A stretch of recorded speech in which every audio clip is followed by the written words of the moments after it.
I only felt that our history was sometimes a ball and chain, and sometimes the greatest thing ever.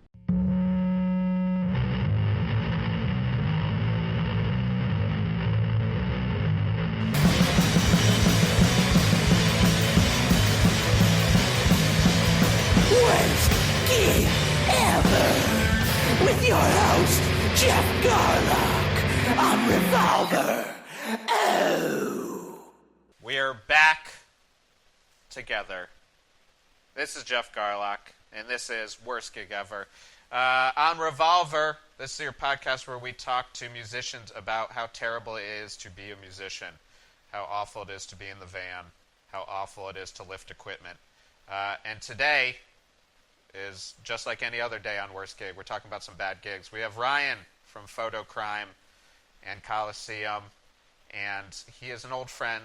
We went on tour together with High on Fire, and we talk about that tour, but we also talk a lot of other terrible gigs, a lot of other terrible shows, but also about how to get into the mindset to enjoy those terrible shows. So enjoy this episode. I think it's a great one. If you love it, go check out the other episodes of Worst Gig Ever.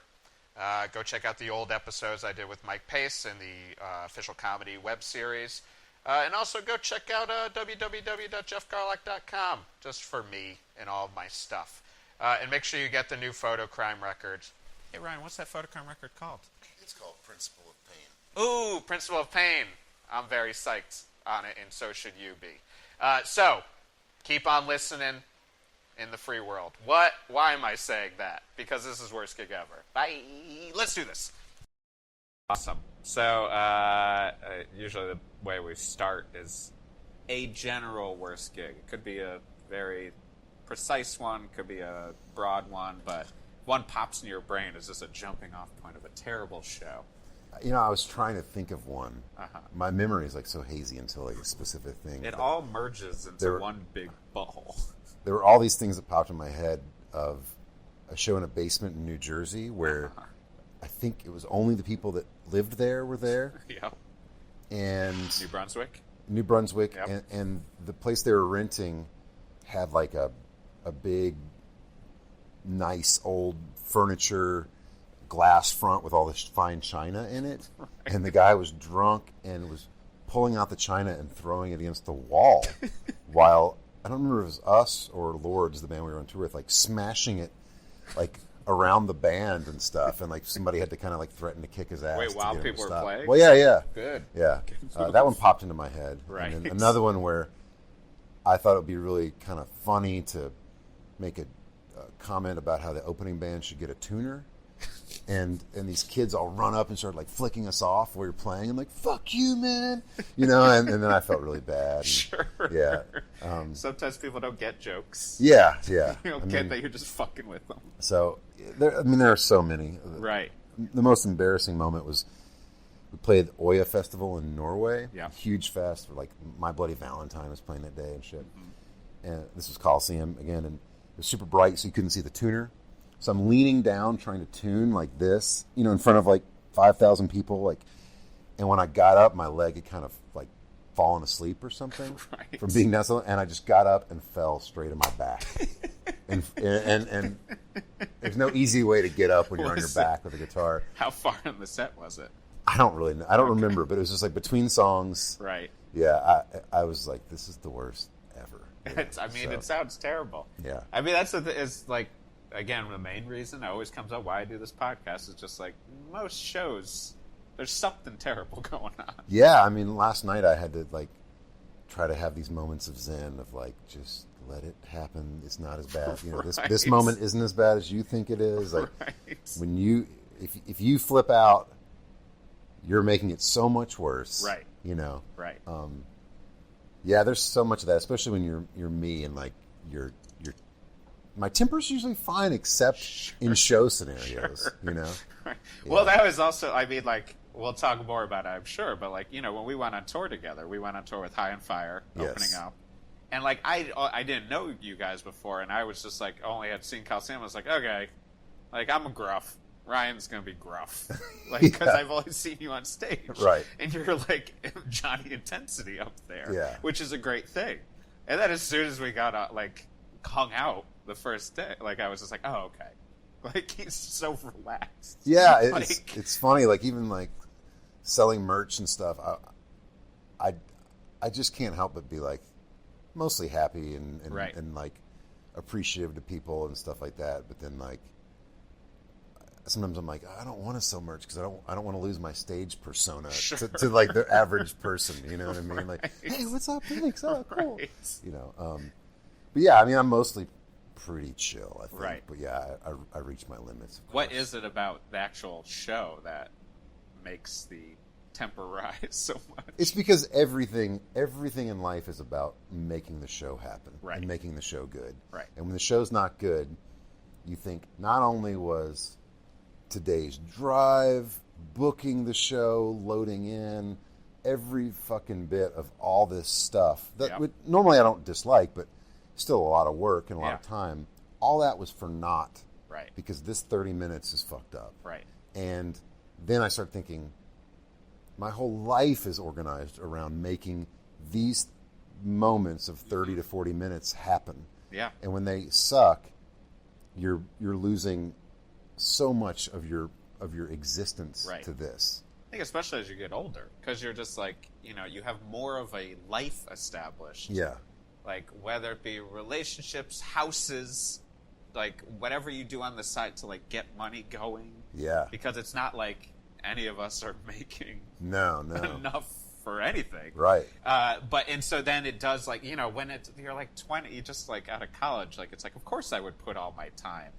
Like it's not a big deal that Right. if the show stinks or what have you. But at the same time, at least for me, like I think when I was at that age, I was more mentally messed up. Me too. Yeah, and so it was just like I had other fish to fry. Right. Like it wasn't like I was walking around just like, this is great. I love everything. I was more reliant on making the show and the band and all that give me a sense of self Yep. and give me a sense of confidence. Yeah. I never had any confidence until I was in a band. Yeah. And that was the only confidence I got. And as time went on, I kind of figured out how to, I don't know, how to maybe take that into the rest of my life and feel like a mostly complete human Right. outside of being on stage. Well, because it was I remember it was a big thing for me when, like, especially when, you know, when Orchid ended, it was a different thing because we just were in Panthers immediately. Yeah. But, like, when Panthers ended, I was like, I remember when I first went to therapy, I was just like, I'm Geoff from Panthers. Right. Like, I'm in my brain, I'm not Geoff Garlock. Right, for sure. Because that was the first time of being in a band, as you said, was when I was like, oh, now I'm the human being. Right. That I think I should be, I've been striving for, Mm-hmm. which is scary looking back, because I'm like, that human being was a fucking monster. Right. But it is hard. Like, it came up when we were interviewing whores a couple episodes ago, where it was, you know, talking about how, like, weirdly being in a band is made more mentally for when you're our age. It is, you know, it's like, 'Cause you're finally together. right. I mean, ideally, you're in a place where you're a little more content and you can enjoy this. Right. And like you're saying, like the identity of I'm Ryan from Coliseum is hard. And when you think like, okay, it's time to let that go. Right. How do I let that go? Right. Years ago, I used to be in this band called The Enkindles. Yep. And after I was out of the band, the singer had a lyric in another song that was, God, it's very simple. Like just this one line of like, where do I stand without a band? Right. And it kind of always resonated with me. Like, yeah, all of us feel that way. Like, this is our entire identity. Yeah. And I'm trying personally to, I think that's still part of me, but not, everything is still wrapped up in doing a band, but having fewer expectations and just enjoying it and not letting it still rules my life, but not let it fuck my life up. Yeah. Like with Coliseum, I was in a point where if the show sucked, I wanted to, like, I don't know, I was just in a desperate funk. I remember playing. The show needed to be good. Right. I remember playing a St. Vitus show, and if it was 80 people, I'd be like, oh, and I just remember the next day in the van texting home, like, it sucks, show sucks, everything sucks. Yeah. And after so many years of that, I'm like, I have to fucking stop. I'm miserable doing Right. this. Like, I have to get to a point where if there are 10 people there, who cares? Yeah. Because I'm doing this for me and I enjoy it, and Right. And it's very hard for me to get into that mode of being like fanatical about whether the band's succeeding. Even with this band, it's like it wasn't even a year ago we played our first show. Right. And I have to remember, like, slow the fuck down. Right. Just enjoy yourself. Right. You know. Do you have any of those moments? Like, I think I've worked past it. Like, I remember in Panthers, I do think we had it. Like, one of the problems of the many problems with Panthers is that we all had come from bands. Yeah. So, like, not that we did think, oh, we're a super group, but there was a bit of just like, we did that shit already. Right. I don't want to go fucking do this again. And none of us were trying, like, at least, well, not none of us. Some of us were. I wasn't trying to be fucking rock star. I didn't give a fuck about that. I still just wanted to be basically like a fucking heavy band. Yeah. But there was that element of, like, even I remember, like, we were like, should we be putting out a full length as our first record? Right. And we were like, of course we should. We've already put out 7 inches, done this. But no matter what, there is that restarting. Like, every band is a new band. Of course. You only get so far in being, as I'm sure you're already seeing, like, Ryan from Coliseum, Geoff from Orchid. Like, it's, it's cute to some people for a while, and then you get that law of diminishing returns on that, where it starts to feel weird that it's on the flyer or something. Right. Like, I mean, how did you, or have you, dealt with that, and how do you kind of wrap your brain around that? Yeah, I mean, I've dealt with it in every way of, like, of course it opens a door. It makes things a little easier. Right. I mean, the band's already been to Europe because of Coliseum. Yeah. But Coliseum was a small band. Yeah. It was a worldwide known band, but it was a very small band. Right. And we got 1% of Coliseum's fan base, and it's different music. Yep. And, so yeah, there's all that, and it's kind of like, like I said, the expectations. Like, not because of Coliseum, but maybe because of my experience, I thought, and my belief in the music, like everybody has, okay, well, I'm going to find somebody to put out the record really easily, and I'm going to get this and that. And I went and recorded a full-length album on my own dime, and thought I could finally reach the labels that I'd always dreamed of reaching. Right. And very quickly, I was like, that's not going to happen. Right. And then a few months later, I was like, well, shit, I'm not going to be able to get anybody at all to put it out. Right. The people I worked with before don't want to do it. Yep. So I put out the record myself. And that was hard, but it was also just, remember, it's a new band. This is music I want to make. I don't want to be like a heavy guitar rock band anymore. These are my decisions, and therefore I can't expect anybody else to fulfill my dreams. Yeah. And I'm 40 years old. Right. The reality of this band even doing what Coliseum did is unlikely. Right. Which is a huge thing for me. Like, reality is a word I use all the time, like, especially with music, but in anything in life. It's just, like, being realistic. Like, what is the reality of this? Like, if something bigger than the reality happens, Godspeed. It worked out well. But that's how you kind of set yourself up for that. It's already hard enough to be in a band. It's already hard enough to play shows. And to get there and just be like, it's going to be packed. Yeah. And they're going to love it. Yeah. And they're going to go crazy. And this is the one where we sell every shirt. Yeah. And it's just like, and you're just like, okay, just chill out. Right.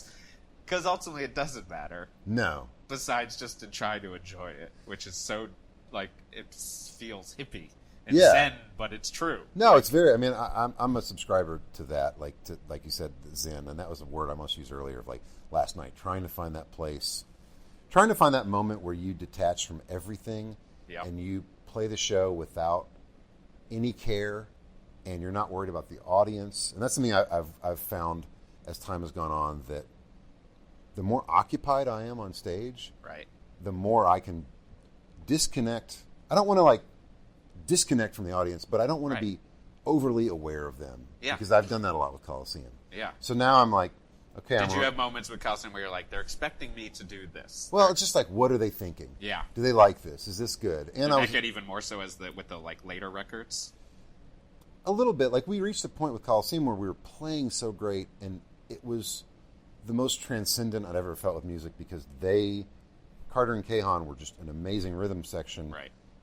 And the guitar playing was a little bit like more, not like free form, but like a little bit looser. It wasn't like constant fast riffing, and it was really fun. Yeah. You know, I could hit a note and just enjoy it. Right. So I did kind of get to transcend a bit with music, but I also found that like with this band, it's not that it's a persona, but like, you know, I put on sunglasses and we have a light show and there's a keyboard and a sampler that I run, and I'm occupied all the time, and I'm involved with what we're doing, and not thinking, what do they think, or you know, do I look stupid or this, that. I don't give a fuck. I just want the show to be good, you know. So when I'm like concerned that they can't hear the vocals or something, that's what takes me out of it. In a weird way, it's like going the opposite of like you are Ryan Fotocrime when you're playing, right? Like where it's just like this is the word, because it's also like it's all genre, but like of course you like it would be almost weirder, I think, to me if you weren't that. But it's got to be also free, like that moment when it's so hard to have the wording of like I don't give a fuck about the audience. But you do. It's just like it's not you're bending exactly like a reed to the audience. Like, exactly. You know. It'd be different if you were a band that really drew a lot of people and you had a lot of audience interaction. I mean, like you saying that for some reason, like a Nick Cave show popped in my head where he's out in the audience and like there's a real give and take. But when you're somebody that is a small artist and there's not a lot of give and take. Yeah, you're giving. Yeah, you're giving a fuckload, and if you get energy from back from them, it's awesome. But it's not very common.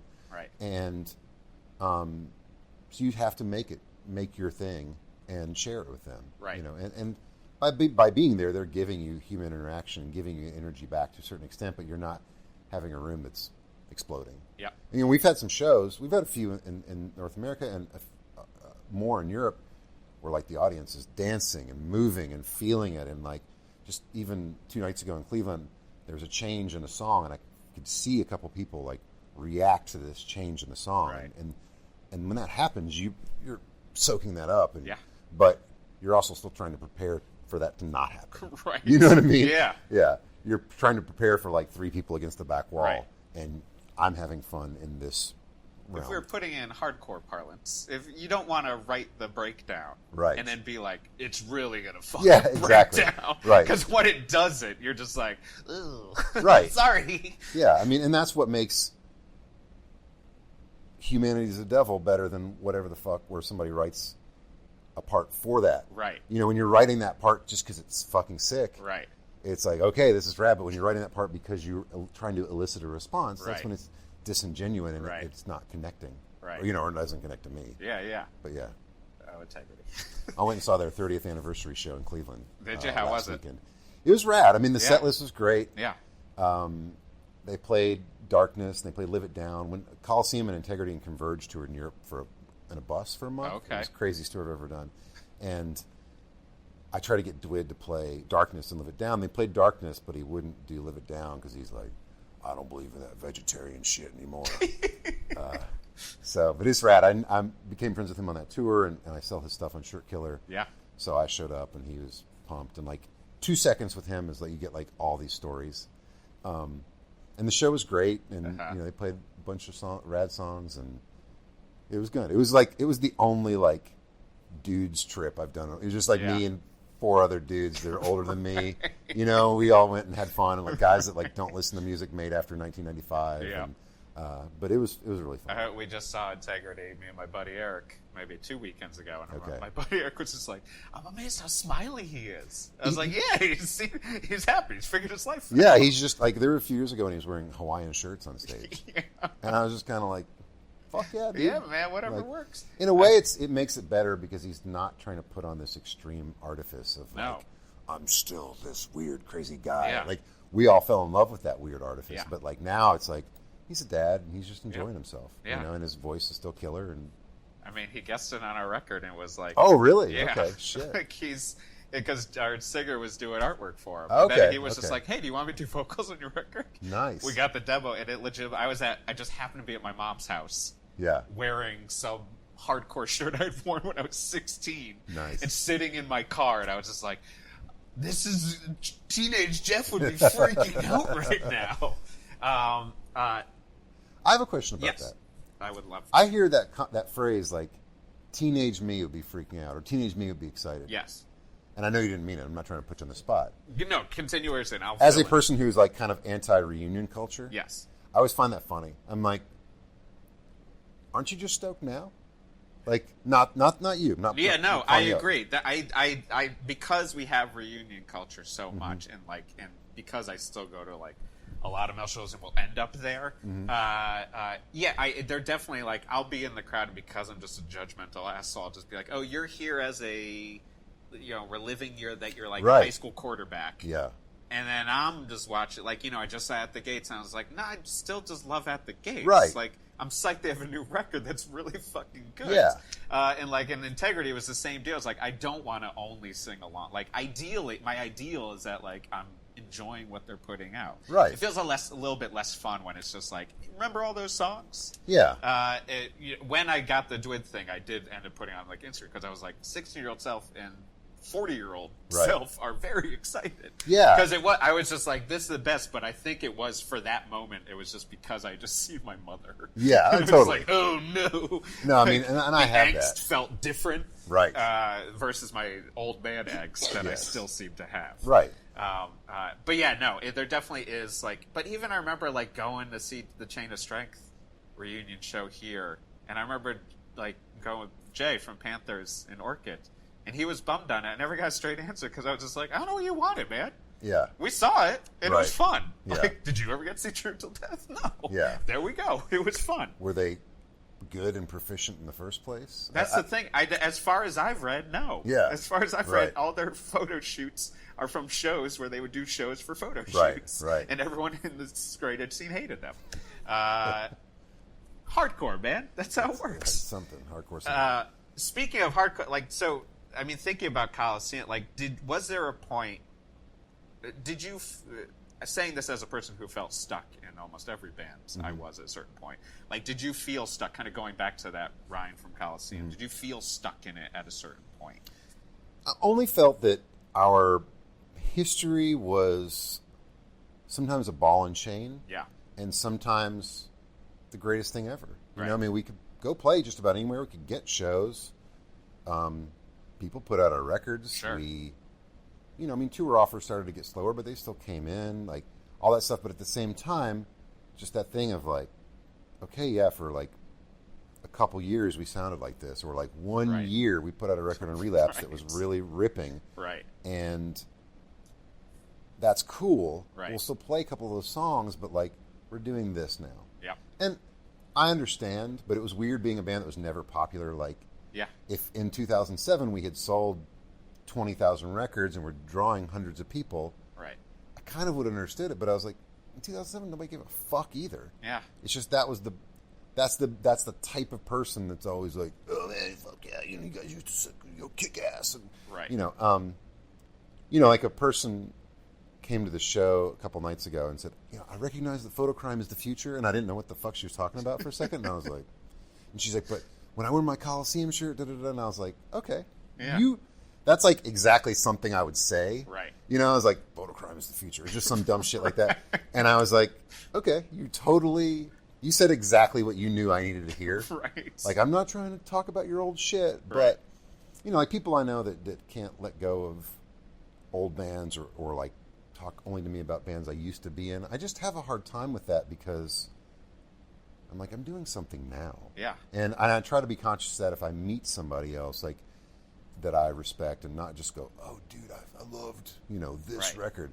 And that's like a musician's perspective where you have to kind of recognize, like, I love what you've always done, and maybe I don't know as much what you do now, but I'm not going to be the Punisher. But I guess it's the thing is like then you're edging just immediately into Punisher territory. Right. Is the problem, because it's like I come at it as not only a musician but also like a music fan. Right. Where I'm just like, you don't do the work to figure out what the bands are like after and before a band you like. Yeah. Like, that happens with Orchid all the time, and then they're like, oh, you still play stuff? Yeah. And even like honestly, sometimes I'm just like, we put out a record that was 3/4 of Orchid called Ritual Mess. If you like it enough, get that record. Yeah. And I know not many people did, but like, just all you get, like, you have, like, everyone complains about the internet. You got it. Yeah. Like, so, like, go look and see, like, Ryan was in all these bands, and Ryan is in these new bands. Yeah. here's like you have more options for music to listen to. Right. But it is I think it kind of connects to the reunion world. Like as people get older, it's just there are more people that just are just like, I like the thing that I liked when I liked things, and I get that. But and that's okay. And ideally, you want new people to like what you like. I love anybody that's supported what I've done for 20 years. But if I find somebody that only knows what I'm doing now, that's awesome. Yeah, because it's genuine in a different way, or whatever. It's just a different thing, and it's great. I mean, but yeah, Coliseum. I don't know. I think the main thing was that I've been doing it for so long, and I wanted so much out of it, and it was never delivering, and I was always disappointed. And we just had endless discussions about it. We met, like our last tour, we met with a manager who said, you need to leave Death Wish, you need to sign to Roadrunner. And I was just like, Roadrunner's just more metal. I don't want to be, it's not really me. And like, Death Wish are our friends. Like, we just put out a record with them. Like, we can't just turn around and be like, peace. Yeah. So it was kind of like, do we take this other direction and see again what happens? Or do we just call it a night? Like, we've made a bunch of records we love. We all love each other. I still talk with those guys all the time. Right. And yeah, and that's that. I mean, it's not a lack of almost. Like it's the same. Like almost every band's like it's not a lack of love. It's just it's the time. It's the time. Like, it was a really good decision for me to do it because I had so much tension about it, and it was.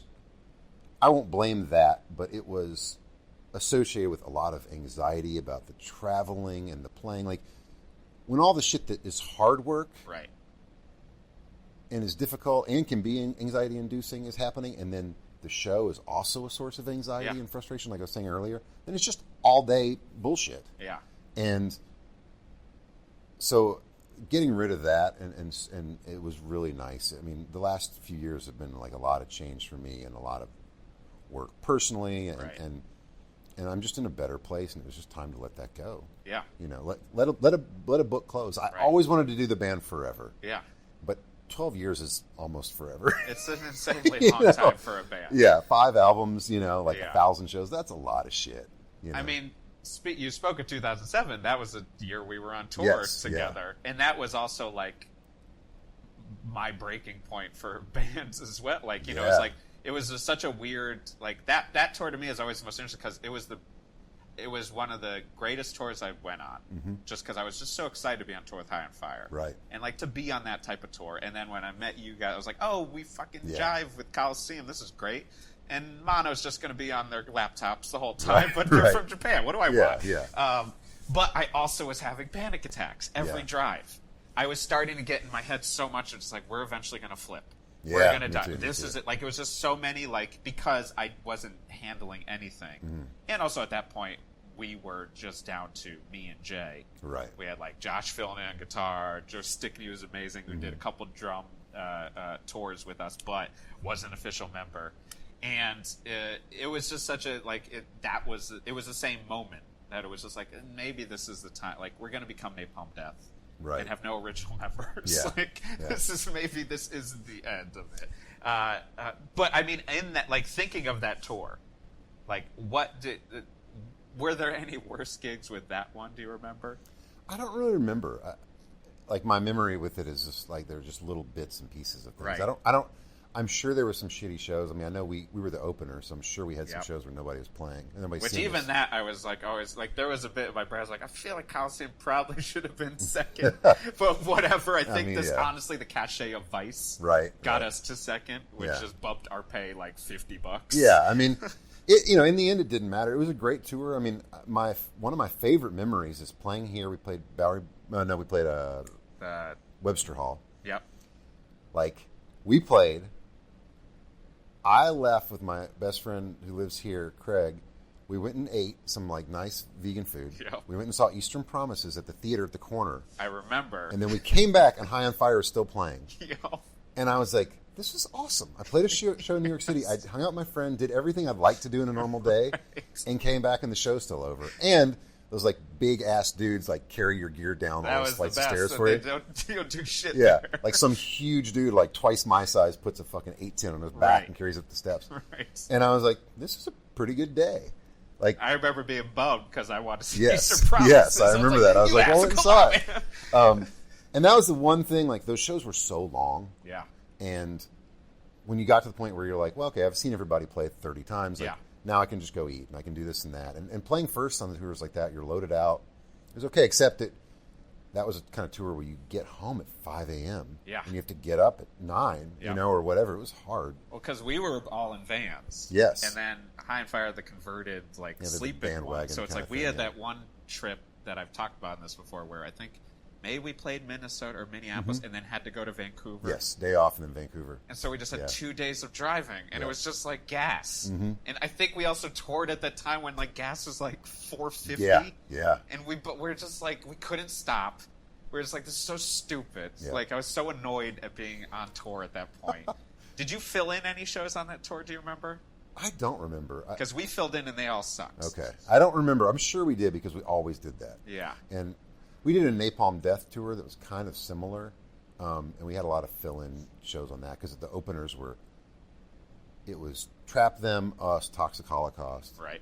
Cataclysm, and then Northern Napalm Hyperblast. Death. And so it was like, we did a lot, like the 3 openers would do like a day off show. Right. It was really fun.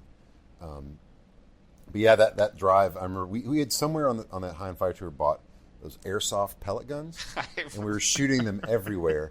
In the van, I got one that was a machine gun, and one other was a gun. And our bass player Mike was blind in one eye, except for like a little bit of peripheral vision because he got hit with a paintball in his eye when he was like 12 or 13. So we're shooting it in the fucking van, and he's screaming at us like, if this hits my eye, I will be blind. Nothing made me laugh on that tour. Maybe than trying to like act like we were going to shoot him in the face. It was just like this fear in his face, which I was like, valid, and what a dick move. But also, I don't know, very funny when you're on a 5-week tour. Oh, yeah. We stopped at a rest area at the Badlands in the middle of the night on that drive, and me and our roadie are shooting him, and one got caught like right here in that little corner of your eye. I couldn't even find it, and then I opened my eye really wide, and it fell out.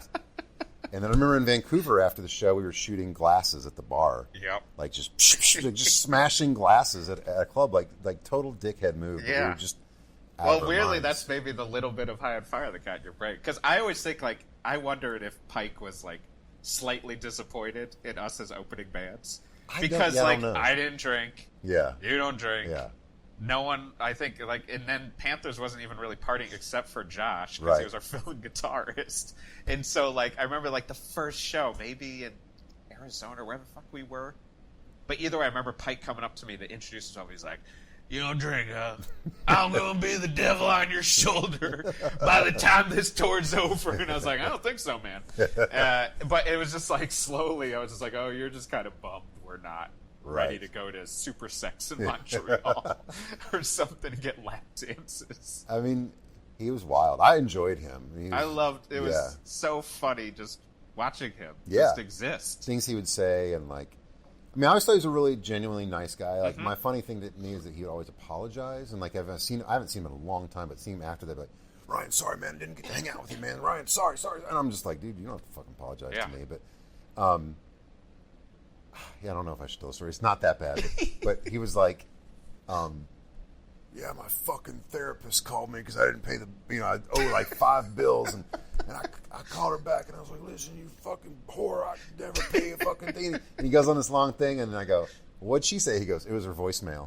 I was like, oh, God, okay. Like, he really would be just like, he would come in, he would say like some gem, and then disappear. He was like a fun angel. He was very much like late period Elvis, I thought, because he kind of felt like he kneh kung fu and he'd do kung fu move. He told us once that... Do you remember when he bowled? Were you bowling with him? The way he bowled with no way. Like he just bowled full palm. At the Magic Stick, Yeah. yes. I totally and he would remember constantly do the like... Jesus from Big Lebowski move of like roll it and then turn. Yeah. And then sometimes it wasn't a strike and he'd be like, "Oh fuck, man." Sorry to cut you off. What would you say? I probably shouldn't tell the next story, Okay. but he was fun, man. He was a really cool guy. Those guys were interesting. But the funniest thing we played at Ram's Head at Baltimore. We were loading out, and someone must have dumped water from that parking lot above, and all of a sudden you just hear Pike go, "Someone's pissing on me." It was a dream. It just, like, filled it. I was just like, that's kind of just you all the time. Right. It's just, like, you know, we're just an insanity. While Dez was just, like, a rock. Right. Was just, like, consistently business, just, like, let's do this, we do this, and get this done, and we do this over here. Yeah. And he would constantly talk about it. He's like, look at that man. It's the Yeah. only reason I'm alive. Oh, only reason I got money on the table. Like, and I was like, he's a good man. Right. Like, he was the best. I think even Jeff Matz wasn't drinking at that point. Like, cause No, he was, because he would be kind of sober and then get really hammered at the end of the night. There you go. And so he kept telling me he was Yeah. trying not to drink. And whenever he got hammered after the show and stuff, his face would be like bright red and like eyes half open, and his arms would kind of like T-Rex a little bit. Like he would just kind of go into this weird maneuver. We were like, that's the weirdest thing I've ever seen. Man, we also got broken into on that tour. Yes, in Montreal. Right? Montreal. Yeah.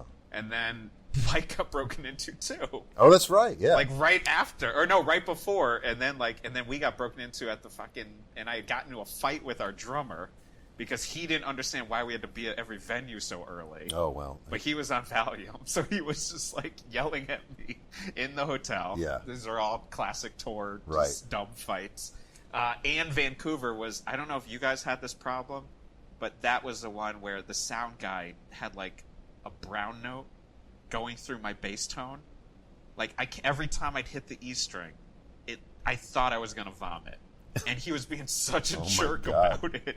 And I was like, it sounded fine during Coliseum. Yeah. I don't know what you're doing. And I was trying not to be a jerk, but he was being such a dick to me.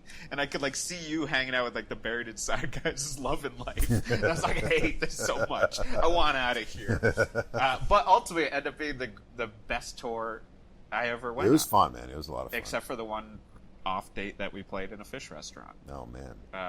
With a bunch of, I think I've brought up on this podcast before, but like the guy who booked it looked like the nicest, cleanest punk dude ever. And classic Come Crash in My House. Dirtiest punk house. Yeah. Like pepperoni on the fucking floor. Ugh. Like 6 bare mattresses with like punk couples making out. And he's like, what, you're not staying? He was freaking out about it. Oh. And then we end up getting a weird hotel with Tweakbird, and I think they got DMT, Nice. and I was just like, I feel trapped again. Which is just a consistent of tour. What do you do when you're on that tour was getting fucking guns to shoot each other with. Yeah. What is your kind of like, what is your Zen trick in the long drives of the van, like when you're kind of losing it with everyone?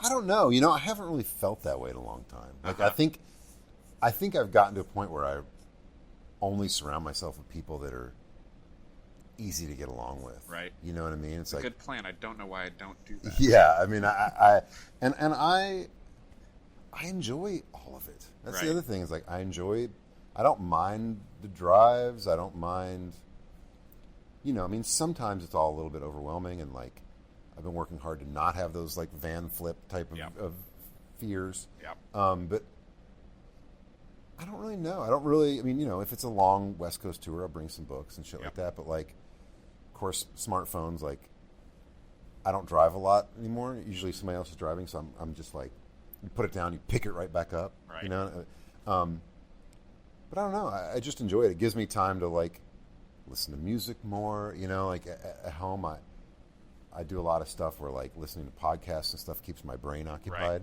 So, I do actually want, like, that's one of the reasons why I want to book a tour soon, is just see what my brain will be like. Right. In this version of Yeah. Geoff Garlock. Yeah. That will be able, like, because, like, will I just take it in and just like, what an interesting experience that not most people get to have. Right. Because that's the biggest thing. For me, it's constantly, like, doing so much comedy stuff, and at UCB, like, no one knows what I'm doing. Yeah. Like, it's like they are in if they are like, oh, you play music, it's this idea of, oh, you're in this huge band. Like, Right. It's like the other guy who plays music at UCB was also the bass player in Taking Back Sunday and All American Rejects. So it's like, no, you go talk to him. Right. I'll tell you about some squat in Germany Yeah. that like gave us some gruel. Right. Or like how I hate the food at the 007 Club in Prague because Yes. it always makes me sick. Do you know that meal? The oil stew? No, I've never had stew there. What did you have? We were just played there in December, and they Uh-huh. had vegan pizza that was really fucking good. I used to talk about how much the worst meal I ever had was there at the Orchid Court. Okay. Which was an amazing show. We had this like woman who came from Poland, and she like said she like snuck under the border, like Whoa. swam through a river to get to the show because she didn't have the right passports and stuff. And I was like, this is amazing. Thank you so much. Yeah. But they would give us like, was supposed to be some goulash or something, but it was literally like pieces of TVP floating in oil. Oh, man. And I was like, oh man, crazy. I hope we never get that again. Then we played there with Dassoth. Same thing. 6 years later. Nice. Same exact meal. Same as the Beachland Tavern Yeah. in fucking Cleveland, where it's always a fucking box of pasta with hardly any sauce and like 3 green beans. Ugh. And I remember once eating it with Shonen Knife because they were playing the big room. Oh, weird. And we just sitting there quietly eating this terrible, dry, disgusting meal. What is can you remember the worst meal you had? Oh, man. Yeah, well, once again, okay, I'm going to not say where this was. But Right. recently in Europe, we played, and the whole place was kind of like a weird, almost like an industrial park. Like this weird kind of like, little outside of a nice little beach town. And these like weird units that were kind of like in a horseshoe shape. Right. And the venue was cool. And they're like, oh, you sleep over here. We're going to go, okay, we go over there. And it's kind of like a half-finished storage container, but it's small. Right. Like bunk beds are like here. You got to go through it. The bathroom is right at the end of the bunk beds. There's like not a full door, you know, and you're like taking a shit while your bandmates are 2 inches from you. We couldn't run the heater in the room and the hot water heater at the same time. Right. So somebody's in the shower and somebody else turned on the heater in the room and all the power went out. But the food they fed us was a huge vat of stew with like beans and shit in it. And we realized after we ate it, and I was really hungry and I ate a lot of it, that like, we were like, well, no one made it. Like, no one was. We got here earlier, and no one was here. And then we showed up a couple hours later, and like, they didn't make this pot of stew. Then this must have been made like earlier in the week to feed all the bands for the week. And it just, oh my god, it was just horrific. That's like a new level of punk stew. Yeah, it was like just the slop for fucking a billion bands. Yeah, it kind of reminded me of one time we stayed in Poland and like there was a leak in the dude's bathroom, and he had this big pot, same kind of size, the huge punk stew pot that the leak was in, and I don't know what it was, but it was like, I don't know if it was mold or what, but it just like foam had formed around the base of the pot, and this shit we were eating reminded me of that. Right. But I don't know what I thought for like the 10 minutes. I was just like, I'm so fucking hungry. Right. I'm going to eat 2 servings of this. And then Shelly and I were just like, oh my god, we're going to die. Punk stew is it's the consistent. It's amazing how many probably vats of punk stew we have both eaten. Oh, absolutely. I mean, Italy is the worst, especially for vegan food, where they're just like, yeah, here's dry pasta. You know, like here's like lightly wetted pasta. Right. Eat this. And you're just You like, can deal with this, yeah, right? I'm like, what the fuck? But in general, I've tried. I don't really give a fuck about food on tour as much. Like, I feel like I've eaten. If there's a really rad spot I've never eaten, I'll go. But like, as years have gone on, I'm just like, everybody's like, is this good for vegan? I despise people. Like, is this good for you, vegan? Yeah. You know, is this okay? And I'm like, listen, I don't give a fuck. Right. Like, you go and I'm going to find something to eat. I think that's one of the ways you stay vegan or vegetarian for as long as we Right. have. Like, that you are just, like, you have in your mind, it will suck sometimes to eat. Right. And that's fine. Yeah, I'm just like, whatever. And trying to eat better in general in life. I'm like, you take me to some shitty place where the only thing I can eat is a salad. Right.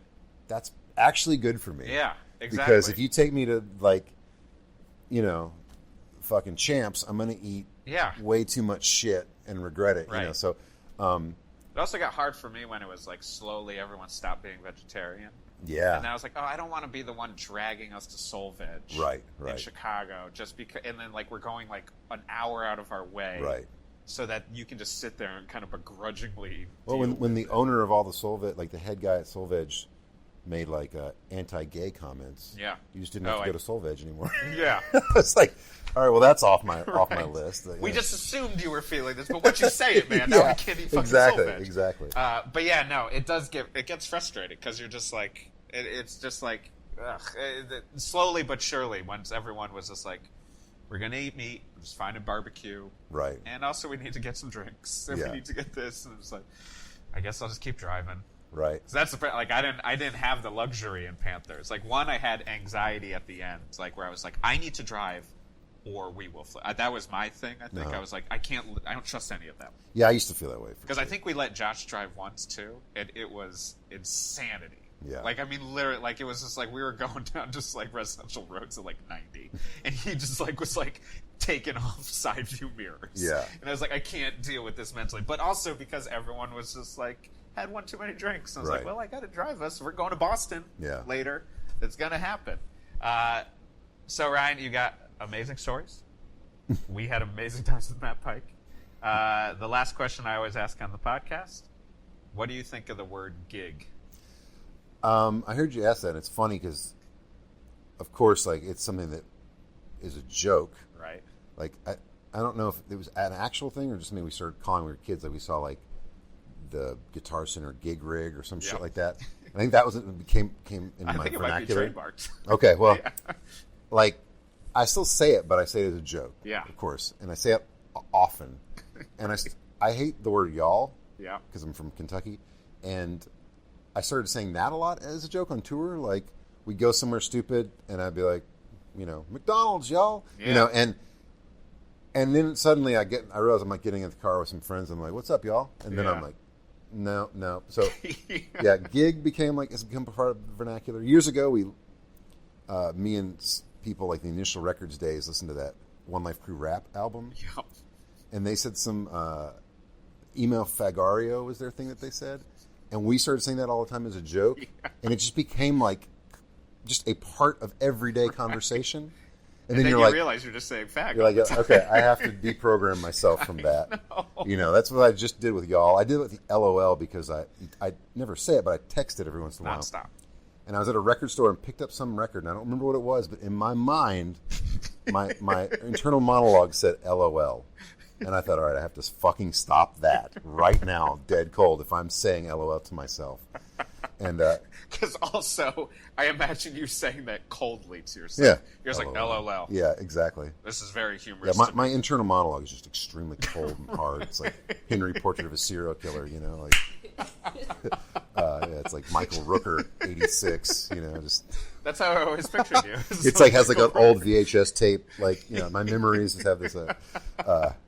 But yeah, there's a lot of tracking issues, and it's getting really fuzzy. Yeah, it's bad. But yeah, gig is like you calling this the worst gig ever is just like reinforces that it's something we'll say, but like gig is like what Sammy Hagar says. 100%. Yeah, the Red Rocker is doing many gigs at Cabo Wabo with the Wapatinis. I played them, my bandmates, the Sammy Hagar cover of "Personal Jesus" today. Have you ever heard that? I don't think I have. It's unbelievable. Then it's him. It's basically Chicken Foot with the dude from Journey on guitar. So it's listening. It's him, dude from Journey, Michael Anthony, and Chad Smith.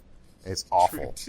And then we found right after that a making of video where they talk about this fucking song.